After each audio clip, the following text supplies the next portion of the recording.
오늘 우리 1월 둘째 주 우리에게 주신 하나님 말씀은 우리 다니엘서 6장 16절에서 20절이 되겠습니다.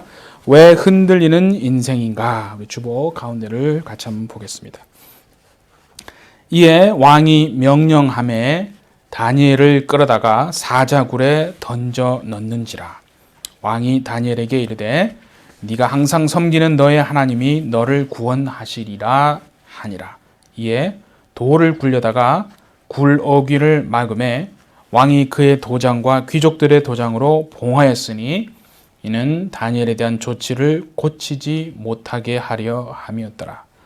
왕이 궁에 돌아가서는 밤이 새도록 금식하고 그 앞에 오락을 그치고 잠자기를 마다하니라.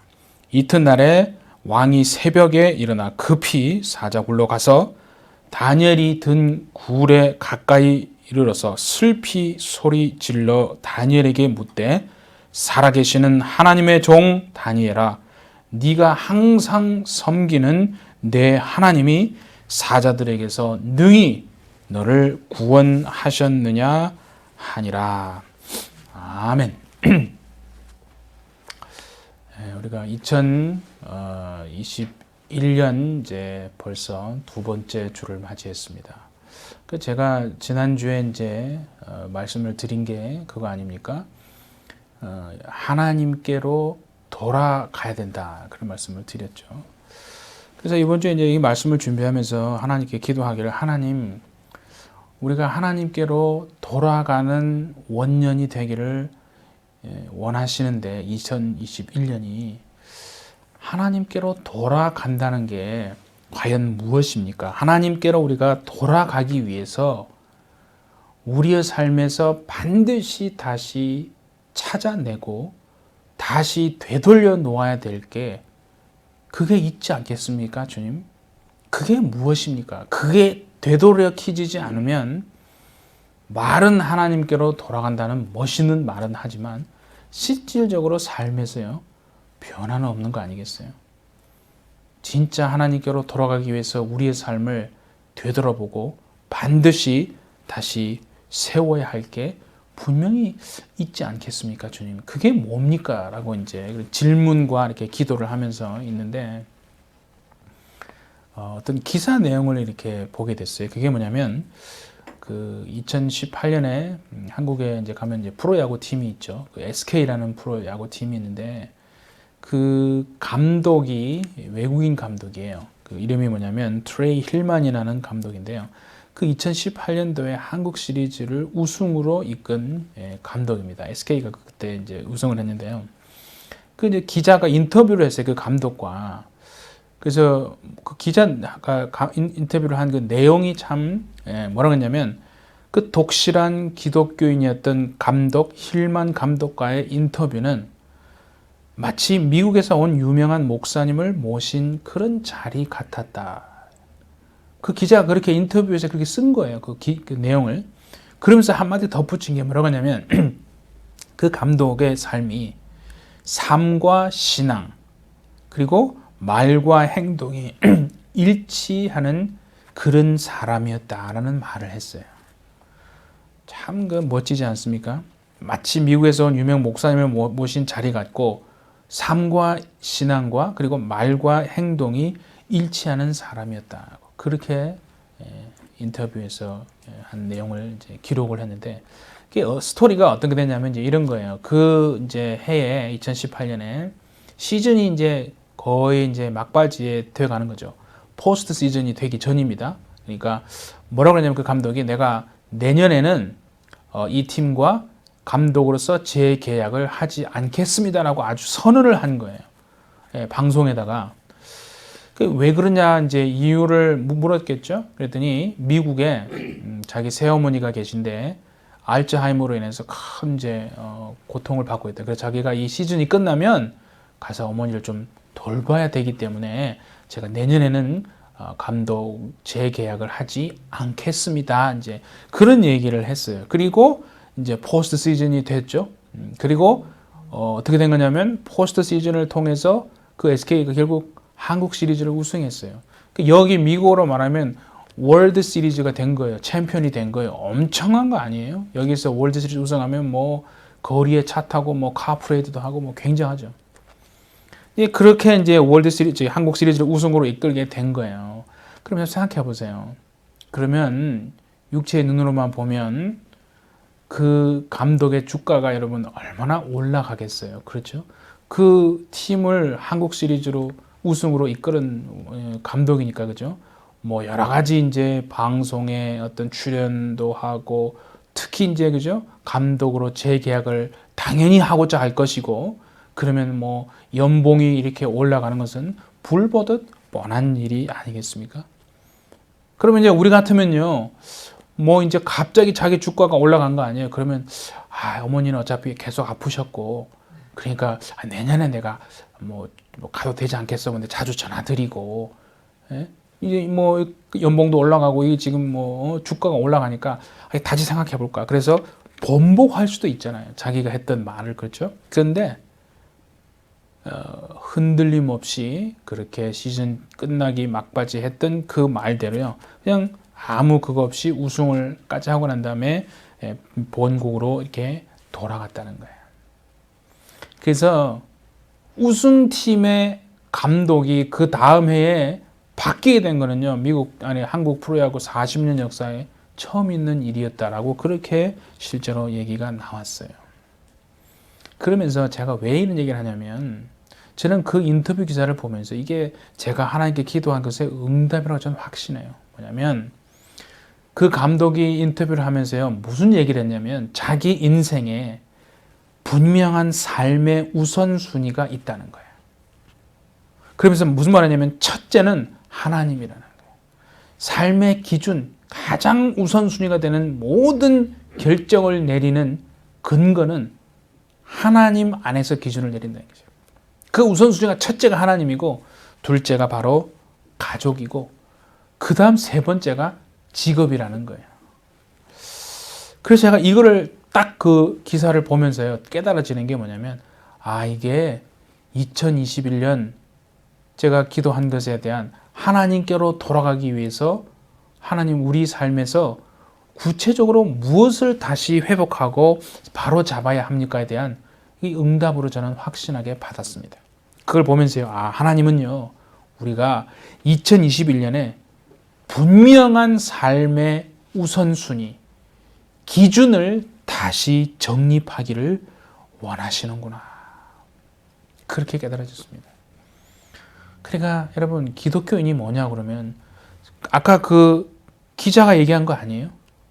삶과 신앙이 일치를 하고요, 말과 행동이 일치하는 게 그게 그리스도인입니다. 그러니까 우리는 신앙은 대단히 열심히 있는데 삶으로 돌아가면 그게 신앙하고 이게 매치가 안 됩니다. 말은 너무나 정말 청산유수처럼 잘하는데 그 본인이 말하는 대로 과연 믿고 행동하느냐? 그게 또 매치가 안 돼요. 그러니까 그게 이제 참 슬픈 일 아니겠어요? 그러니까 그걸 보면서 정말 2021년도 하나님이 진짜 뭐 우리에게뿐만 아니라 모든 이 땅의 교회들에게 바라시는 거 아니겠어요?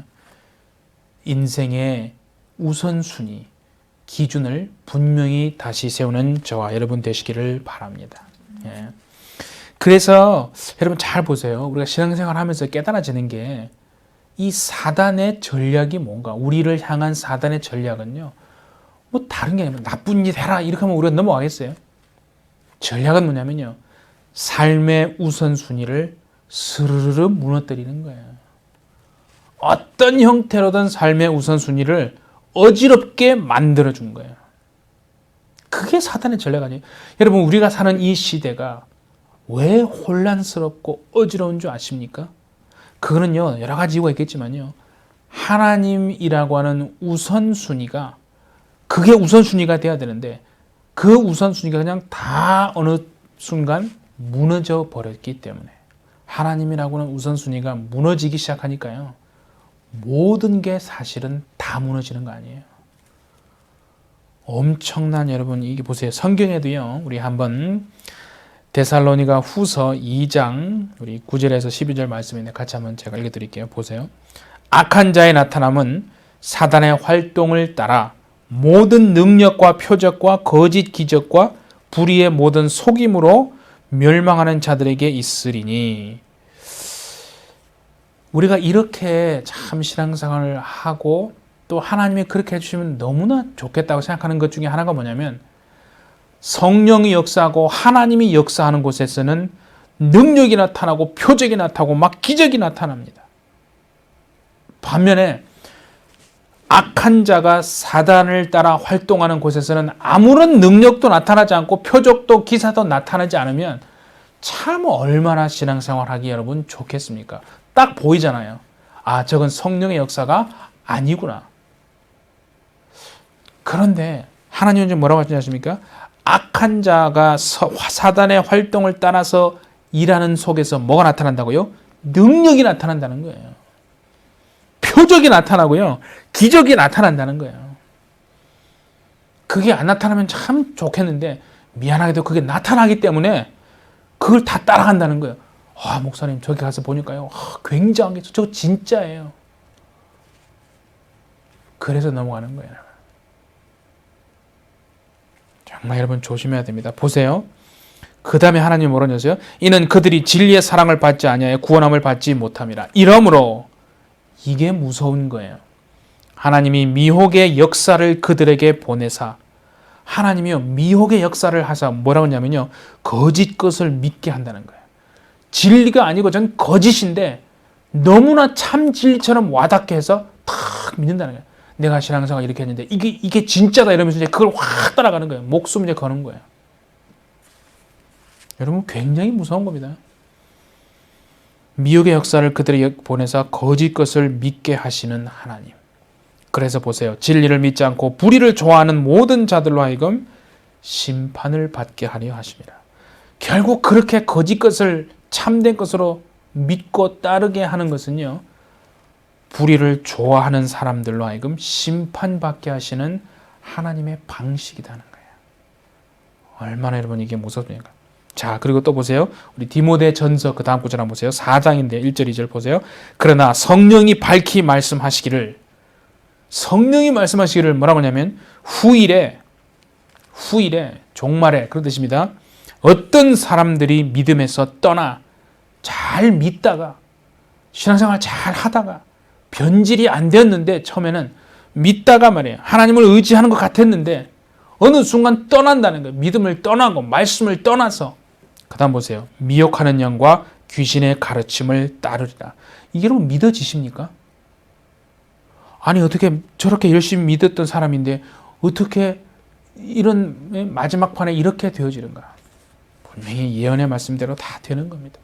미혹하고 귀신의 가르침을 따라가는 사람이 있는데, 그런 사람은 보세요. 자기 양심이 화인을 맞아서 외식함으로, 이게 중요한 거예요, 거짓말하는 사람이다. 그런데 더욱 안타까운 것은 뭐냐면 그런 거짓말하는 사람을 진짜 참된 믿음의 사람이라고, 아 영감이 있군요, 당신이 진짜 사람 믿는 사람입니다, 훌륭한 선지자입니다라고 그 거짓말하는 사람을 따라가는 무리들이 수없이 많이 생기게 된다는 거예요. 오늘날 그런 거 보지 않습니까? 보입니다. 그러면요, 하나님 앞에서 어떻게 살아야 합니까? 아니 그걸 보기 전에 보세요. 과거에 어떻게 살았는지를 자 먼저 한번 봅시다. 여러분 에베소 2장 1절 한번 볼까요? 그는 허물과 죄로 죽었던 너희를 살리셨도다. 그때에 너희는 그 가운데서 행하여 이 세상 풍조를 따르고 공중의 권세 잡은 자를 따랐으니. 그랬죠? 여기에 잘 보시면요, 그때에 라는 말이에요. 그때는 언제를 말합니까? 우리가 하나님을 모르고 예수님 믿지 않고 살아가고 있던 그때 아닙니까? 그때는 어떻게 살았다고요? 세상 풍조를 따라 살았다는 거예요. 그래서 이 말씀을 잘 보시면 이렇게 깨달아지는 거 아니에요.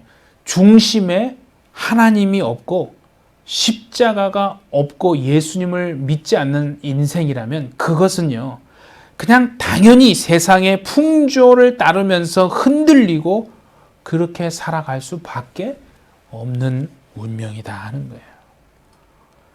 마음의 중심에 하나님이 없고 십자가 없고 예수님을 모르는 사람은요, 그렇게 그냥 육체가 있는 동안에 세상의 풍조를 따라서 흔들리면서 한평생 살다 가는 겁니다. 그러니까 여러분 잘 보세요. 그렇다면 왜 예수님의 십자가 사건, 예수님이 십자가에서 죽으셨는가? 그러니까 단순히 우리를 구원하시기 위해서라고만 생각하지 마시고요. 어떻게 보면 우리가 하나님 앞에서 삶의 우선순위와 기준들을 다 잃어버렸단 말이에요. 그래서 세상의 풍조를 따르고 그렇게 흔들리면서 살아가는 인생을 예수님이 그 인생을 건져주고 기준을, 삶의 우선순위를 다시 찾게 도와주시기 위해서 십자가에서 죽으신 거 아니겠습니까? 그래서요, 진짜로 예수님 믿고 변화됐느냐 안 됐느냐 증거가 뭐냐면 그냥 단순히 내가 교회를 나오느냐 그게 중요한 게 아니고, 물론 그것도 당연하게 중요한 겁니다. 진짜 예수 믿고 변화된 사람의 증거는요, 세상의 풍조에 흔들리지 않고 뚜렷한 삶의 우선순위와 기준을 분명히 갖고 살아가는 사람입니다. 그래서 우리가 이 세상 살면서 어떤 결정을 내리잖아요. 선택을 한단 말이에요. 그런 상황이 반드시 오잖아요. 수없이 옵니다. 그때 진짜 내가 하나님의 어떤 영향, 전적인 하나님의 영향을 받아서 결정을 하고 선택하느냐. 그게 바로 진짜 변화된 사람의 모습입니다, 여러분. 그러니까 아까 말했잖아요. 그 감독처럼 우리가 살지 못하고요. 신앙은 신앙이고 삶은 삶이에요. 그렇게 살았기 때문에 어려움을 당하는 거거든요. 그래서 오늘 우리가 이 다니엘서를 통해서요, 다니엘이라고 하는 이 사람의 인생을 한마디로 말하면요, 그거 아니에요? 일평생 하나님 중심의 삶을 사는 거예요. 기준이, 우선순위가 하나님이었다는 거예요. 그러니까 포로로 끌려온 그 10대부터 지금 지난주에 말씀드렸죠? 80대 노인이 된 지금 이 70년 동안 다니엘은요, 인생에 있어서 그 기준이, 우선순위가요, 철저히 하나님 기준, 하나님 중심이었다 하는 거예요. 그럼 우리 이렇게 말할 수 있잖아요. 진짜 우리가 하나님 중심으로 살자, 우선순위, 하나님이 우선순위가 돼. 그런 말은 많이 들었잖아요. 그런데 여전히 우리의 모습을 보십시오. 하나님이 보시기에 진짜 그런 삶을 살고 있지 못한 사람들이, 그리스도인들이 수도 없이 많거든요. 직분이 있냐 없냐가 중요한 게 아니에요. 신앙생활을 얼만큼 오래 했냐, 그것도 중요한 게 아니에요. 그래서 하나님이 보시기에요, 우리가 그런 삶을 살지 못하면 과연 어떤 인생이 되는 줄 아십니까? 하나님이 우리의 삶의 중심이 되고 기준이 되고 우선순위가 되지 못하는 삶을 이 수십 년간 살면요, 아무리 교회를 오래 다녔다 하더라도요, 이런 삶을 살게 될 수밖에 없습니다. 그런 모습이 있어요. 자, 한번 볼까요? 에베소서 4장 우리 14절, 이걸 세 번역으로 한번 봅니다. 우리는 이 이상 더 어린아이로 있어서는 안 됩니다. 우리는 인간의 속임수나 간교한 술수에 빠져서 온갖 교훈의 풍조에 흔들리거나 이리저리 밀려다니지 말아야 합니다. 그러니까 잘 보세요. 하나님이 우리의 삶의 우선순위가 되고 기준이 되지 못한 채 수십 년간 그냥 종교인으로 살면 어떤 삶을 산다고요? 영적으로 어린 아이 같은 삶을 계속해서 산다는 거예요. 영적으로 어린아이 같은 삶을 산다는 것은 어떤 뜻입니까? 거기 뒤에 나오잖아요. 세상 풍조에 흔들리면서 이리저리 끌려다니는 인생. 우리가 예수 믿고 교회 다니는 사람이지만 보세요, 여러분, 다 동일한 삶을 살지 않습니다. 얼마나 세상 풍조에 흔들리고 이리저리 밀려다니고 끌려다니는 삶을 살고 있습니까?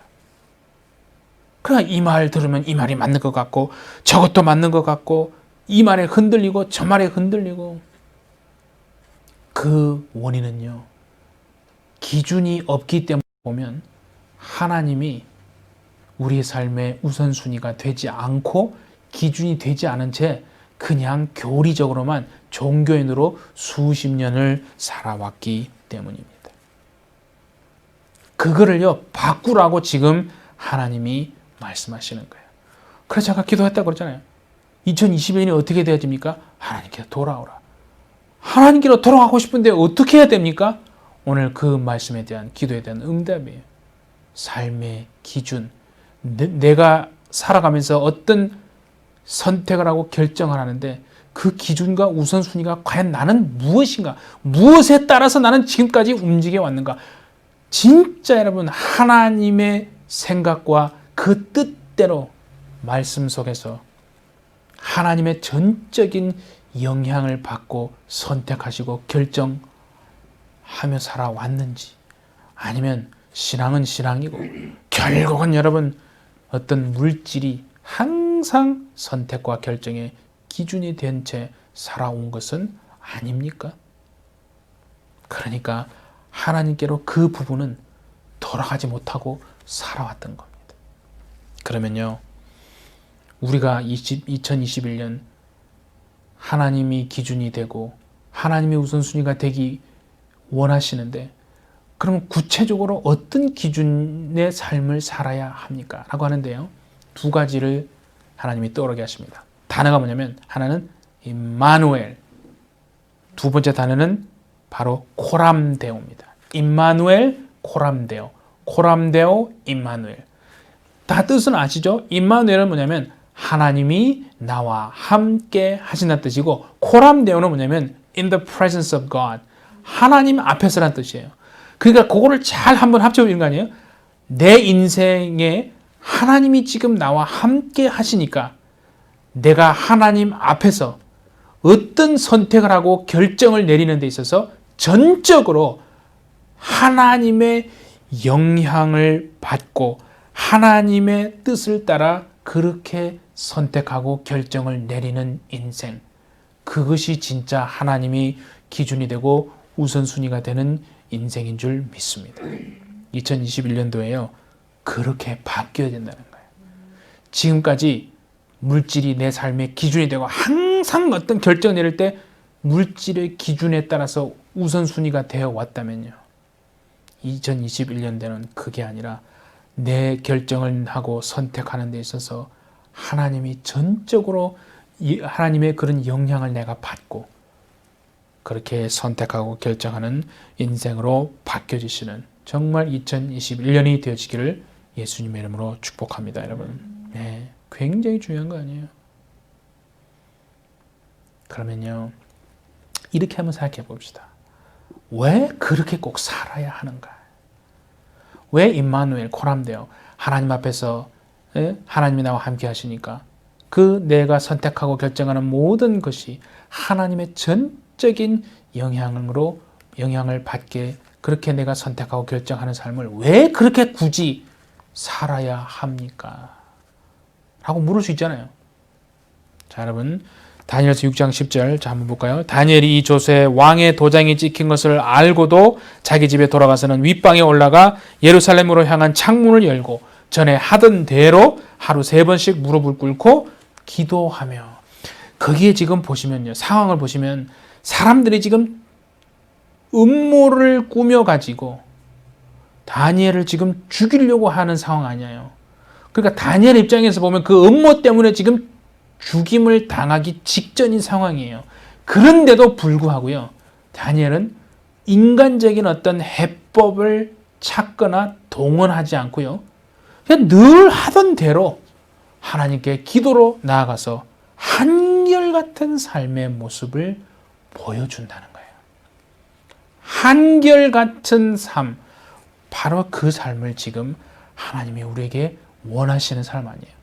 왜 코람데오, 또 임마누엘, 그 하나님 중심, 하나님이 우선순위가 되는 삶을 왜 사는 것이 중요하냐면요, 한결같은 삶을 살게 되어진다는 거예요. 그렇게 살아야만 여러분 굉장히 중요합니다. 다니엘이 보세요, 여러분. 어떻게 지금 이런 급박한 음모 때문에 죽는 상황인데 하나님께 나가 기도하는 이런 삶을 살 수 있는가? 이건요, 뭘 할 수 있냐면 그가 포로로 끌려온 10대 때부터 지금 80대 노인이 되기까지요. 70년간을 하나님 중심이라고 하는 하나님 우선순위라고 하는 그 기준을 가지고 계속 살아온 겁니다. 그렇기 때문에 이런 한결같은 삶이 가능한 거거든요. 그러니까 진짜 능력이 뭐냐면 한결같은 삶이에요. 우리가 교회에서요 막 눈물 흘리고 막 감동받고 막 은혜 받았습니다. 그렇게 했다가요 또 세상에 돌아가면요 금세 막 은혜 언제 받았느냐 하는 식으로 막 획 돌아서 버리고 금방 시험 들고 막 원망하고 막 차라리 그런 것보다는요 예배 때 막 눈물 흘리고 막 아멘 소리 조금 적더라도 세상에 돌아가서 참 하나님 앞에서 잠잠히 그 말씀을 통해서 자신을 돌아보고 그 말씀 속에서 임마누엘과 코람데오의 그 기준 하나님이 내 삶의 우선순위가 된다고 하는 그래서 한결같은 그 믿음을 잘 유지하고 살아가는 것 그것이 훨씬 더 능력 있는 삶인 줄 믿습니다. 여호수아 한번 볼까요? 여호수아 24장 15절 한번 보세요. 너희가 섬길 자를 오늘 택하라. 오직 나와 내 집은 여호와를 섬기겠노라. 여호수아가 지금 이스라엘 백성들이 하는 말이잖아요. 여러분들은 여러분이 섬길 자를 마음껏 자유롭게 택하십시오. 괜찮습니다. 하나님 섬기지 않아도 괜찮습니다. 하나님 우선순위로 살지 않아도 괜찮습니다. 그러나 나와 내 집은 오직 나와 내 집은 여호와를 섬기고 하나님 중심, 하나님 기준, 하나님 우선순위로 살겠습니다. 라고 하는 이 한결같은 믿음 바로 여호수아의 믿음 아니겠어요? 여러분 누가 뭐라도 어떤 상황이 오든 간에요.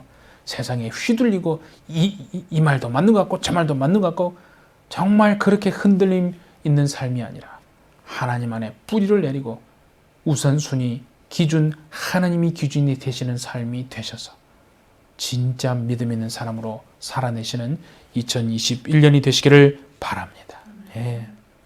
그래서요 이 다니엘의 인생에 보면요 오늘 16절과 20절에 참 도전이 되는 단어, 구절이 하나 나옵니다. 그게 뭐냐면 여러분 아시겠지만 네가 섬기는 항상 섬기는 너의 하나님이 16절에 그랬고 20절에 뭐냐면 네가 항상 섬기는 내 하나님이 그랬어요. 그걸 누가 말한 거예요 지금? 다니엘이 말한 게 아니고 왕이 말한 거예요. 하나님을 모르는 다리오 왕이 보기에도 다니엘은 한결같은 믿음의 사람이었다는 평가 아닙니까? 이게 진짜 믿음의 사람인 줄 믿습니다. 누가 나에게요, 특히 예수 믿지 않는 사람이 정말 만약에 이렇게 말한다면요, 우리를 향해서 다리오가 왕이 다니엘에게 말한 것처럼 이렇게 말하는 말을 우리가 들을 수 있다면요, 여러분은 진짜 백입니다. 가짜가 아니라 여러분이 진짜입니다. 참 얼마나 멋있습니까? 네? 하나님을 모르는 다리오 왕이 볼 때도 다니엘은요 이랬다 저랬다 하는 사람이 아니라는 거예요. 흔들리지 않고 진짜 한결같은 믿음의 사람이다. 정말 이렇게 인정받는 여러분 되어주시기를 바랍니다. 어떤 사람들이 그렇게 말해요. 에이 목사님 믿음이 눈에 보입니까? 여러분 그 말이요 꼭 틀린 것은 아닙니다. 하지만 저는 분명히 이렇게 도전합니다. 믿음이요 진짜 믿음이라면 반드시 눈에 보이게 되어 있습니다. 오늘 증거를 보잖아요. 하나님을 모르는 다리오 왕이 다니엘에게 뭐라고 했어요? 네가 항상 섬기는 하나님이 너를 구원하실 것이다. 그리고 밤새 잠 못 자고 그죠? 그날 아침에 새벽에 대해서 그냥 해 뜨자마자 일찍 와가지고 다니엘아 네가 항상 섬기는 하나님이 너를 사자들의 입에서 구원해내셨느냐? 멋지지 않습니까? 다니엘이 왕에게 뭐 전도를 안 했다라고 말은 안 하지만 그죠? 벌써 다니엘의 모습을 보면서 다리오 왕이 벌써 전도되고 있는 거 아니에요? 이게 진짜 믿음이라는 게 진짜 믿음은요 눈에 보이는 줄 믿습니다. 안 보인다고 생각하기 때문에 엉망으로 살았기 때문에 오늘 이런 세상이 된 거 아니겠어요? 10대 때부터 80대 노인이 이르기까지 얼마나 많은 인생의 우여곡절이 있었겠습니까? 말로 다 할 수 없겠죠. 그런데 참 한결같은 이 믿음의 길, 사명의 길을 다니엘이 참으로 걸어올 수 있었던 비결이 뭐예요? 그러니까 다니엘이 무슨 우리와 DNA가 다른 특출난 DNA가 있어서 그런 게 아니잖아요. 바로 제가 말씀드린 것처럼 임마누엘, 코람데오, 하나님이 지금 나와 함께 계시니 내가 지금 모든 하는 인생의 선택과 결정이 하나님 앞에서 내리는 것이니 전적으로 하나님의 영향을 받아서 정말 그렇게 결정을 내리고 선택하는 하나님이 기준 되시고 우선순위 되시는 삶을 살았기 때문에 이런 한결같은 사자굴에 던져서 죽을 수 있는 상황인데도 인간적인 방법을 동원하지 않고 늘 하던 대로 기도하고 하나님께 나아간 삶이 된 줄 믿습니다. 여러분, 다니엘이 그렇게 살았다면요, 우리도요 임마누엘과 코람데오의 이 기준을 회복만 할 수 있다면 얼마든지 다니엘처럼 살게 되어질 줄 믿습니다. 예. 그래서 믿음이라는 건 피스티스인데 그게 뭐냐면요, 한결같음이에요. 한결같은 상태를 유지되어지는 것, 그게 믿음이에요. 믿음은 다른 게 아니에요. 피스티스가 한결같은지 유지되어지는 상태, 그게 믿음이래요. 그래서 하나님 중심이라는 여러분 우선순위를 정말 반드시 세우셔서 어떠한 문제와 상황에 봉착하시더라도 요동치 않고 흔들리지 않고 한결같이 주님을 의지하고 정말 그렇게 살아내어지는 복된 인생 되시기를 예수님의 이름으로 축복합니다. 예. 한 목사님의 얘기를 드리고 우리 잠시 기도합니다. 본헤퍼 목사님을 혹시 이름을 들어보셨습니다? 2차 대전 때 옥중에 갇혀서 이제 참수, 목이 잘려서 돌아가신 목사님인데 이거를 말씀드리고 싶어요. 2차 대전 당시에 독일의 경제와 사회가 얼마나 밑바닥을 쳤는지 역사를 통해서 다 압니다. 그렇죠? 그 2차 대전 당시에 여러분, 독일의 많은 교회와 목사들과 그리스도인들이 뭐라고 한 줄 아십니까? 2차 대전 당시 독일의 경제와 쓰러진 사회를 살려주려고 하나님이 보내신 하나님의 종이 바로 히틀러다 라고 말했습니다. 누가 말했다고요? 세상 믿지 않는 사람이 말한 게 아니라 독일 교회의 목사들과 독일 그리스도인들이요, 그렇게 말했다니까요. 독일의 지금 사회와 무너진 경제를 다시 세워주시기 위해서 하나님이 세우신 하나님의 종이 히틀러다. 지금 생각하면 터무니없지만 그 당시에 독일 교회가 그렇게 했다는 거예요. 잘 분별하지 못하면 우리도 얼마든지 오늘날 그렇게 할 수 있습니다. 여러분, 그때요, 본헤퍼 목사님은요, 그렇지 않다라고, 그건 거짓이다라고 하면서요, 그게 동조하지 않았기 때문에 잡혀가지고 옥에 갇혔고 결국 그래서 목이 잘려서 죽었는데요, 그 옥중에서 돌아가시기 전에 시를 썼어요. 그게 이제 시에다가 음을 이렇게 붙여서 이제 찬송으로 나온 게 있는데 그 제목이 뭐냐면 선한 능력으로입니다. 자, 같이 한번 우리 시를 한번 읽어봅시다. 그분이 쓴 시입니다. 주 선한 능력으로 안으시네. 그 크신 팔로 날 붙드시네. 절망 속에도 흔들리지 않고 사랑하는 주 얼굴 구하리. 이전의 괴로움 날 애워싸고 고난의 길을 걷는다 해도 주님께 모두 맡긴 우리 영혼 끝내 승리의 날을 맞으리. 주님이 마신 고난의 쓴 잔을 우리도 감사하며 받으리. 주님의 남은 고난 채워가며 예수와 복음 위에 살리라. 선한 능력으로 일어서리. 주만 의지하리. 믿음으로 우리 고대한 해 주 오실 그날 영광의 새 날을 맞으리. 사랑하는 햇빛철 여러분, 2021년 임마누엘과 코람데오의 기준을 분명히 다시 세우셔서 하나님께로 돌아가시는 인생 되어주시기를 예수님의 이름으로 축복합니다. 기도하겠습니다. 하나님 아버지, 우리의 삶에 분명한 기준을 세우고 사명으로 살아내기 시작하는 2021년 되기를 간절히 원합니다.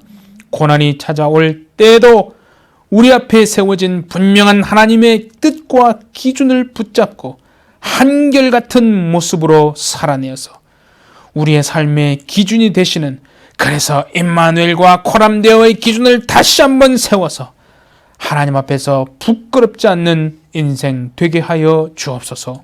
2021년 반드시 달라지는 삶이 될 수 있도록 주님 우리를 불쌍히 여겨 주옵소서. 예수님의 이름으로 기도하옵나이다. 아멘.